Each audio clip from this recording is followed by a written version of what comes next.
میں نے ایک دفعہ سائیں کمبر والے سرکار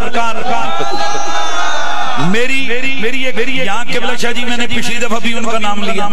میں جہاں سندھ میں آتا ہوں، میں کوئی وجہ میں آپ کو اس جگہ نہیں بتاتا، میں کبھی خود حضرت کی خدمت میں آؤں گا بتاؤں گا، اور میں صرف قسم اٹھا کے کہتا ہوں وہ ہستی عام نہیں ہے، ان پہ کسی کی نظر ہے، کوئی وجہ ہے، وہ انشاءاللہ میں کبھی یہ ذرا بناوٹ ہو جاتی ہے ان کے بیٹے بیٹھے، میں ان کے اس طرح نہیں، لیکن مجھے ایک ادھر یہ شہزادہ غالباً اس نے یا کسی نے میری طرف ان کا کلپ بھیجا تھا جس میں انہوں نے کہا تھا جڑا آل نبی دا منکر ہے تے وہ لفظ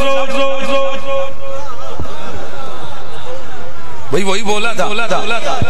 یہ ہمارے علماء کے گروپوں میں یہ آیا، اس پیر کی باتیں سنو، یہ پیر ہو کے ممبر پہ بیٹھ کے کیسی گالیاں دے رہا ہے، یہ کیسی باتیں کر رہا ہے۔ اچھا میں بھی قدرتی ویسے میں اتنے گروپوں میں بولتا چلتا نہیں ہوں، ٹائم ہی نہیں ہوتا۔ میں نے جب دیکھا کلپ سنا، میں نے ایک دوست سے پوچھا یار اس کا ترجمہ کیا ہے؟ اس نے بتایا وہی والا جو آپ بول رہے ہیں کہ جیڑا سیدہ دا پیا تب تے گستاخ ہے، اوے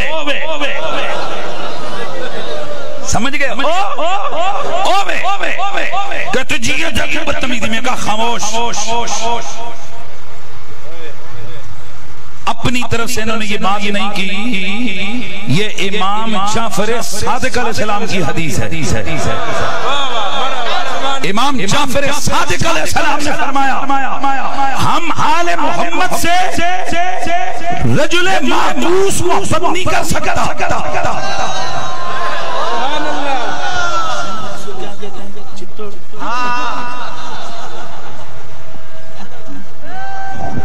ہم آل محمد سے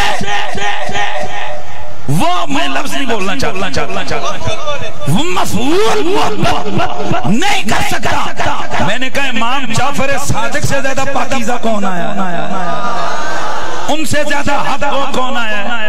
تو سائیں کمبر والے نے اپنی طرف سے تو بات ہی نہیں کی، انہوں نے تو اپنی جد کا قول سنایا ہے۔ یہ تو اللہ تعالیٰ کی بارگاہ میں جا کے عرض کرنا یا اللہ، یہ وہی والا مفعول جو ہے وہ آل محمد سے پیار کیوں نہیں؟ میں یہ سوچ رہا تھا بندہ جی، میں سوچ رہا تھا امام ماوردی رحمت اللہ تعالیٰ علیہ کو جب پڑھا، پھر علامہ عبدالرحمن مناوی کو پڑھا، انہوں نے جو بات کی اللہ دی قسم یار میرے کلیجہ ٹھنڈا ہو گیا، اور پھر بعد میں مجھے امام جعفر صادق کا دوسرا قول بھی مل گیا۔ پتہ ہے کیوں؟ وہ فرماتے ہیں سنیو